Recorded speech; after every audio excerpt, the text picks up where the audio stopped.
Sa tampoka loatra efa voafehy saoty voafehy noraisina ny vera tena rotsaka ny mafaky natao mpiambosika nomena ny draza natao ndray mikoky yo cambre natao sarinaty reny natao fiarofatana ony natao alaola natao valifaty satria tsy nazaka nitaim-bafy niakatra maripana niakatra feo manosika ny herisetra totondro mipetaka artisika tsy de ndrehare saoty voafehy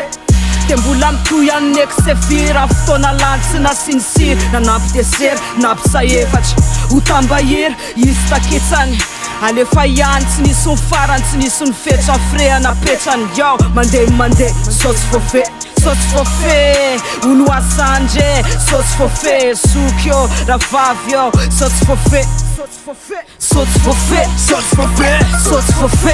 voafehy saoty voafehy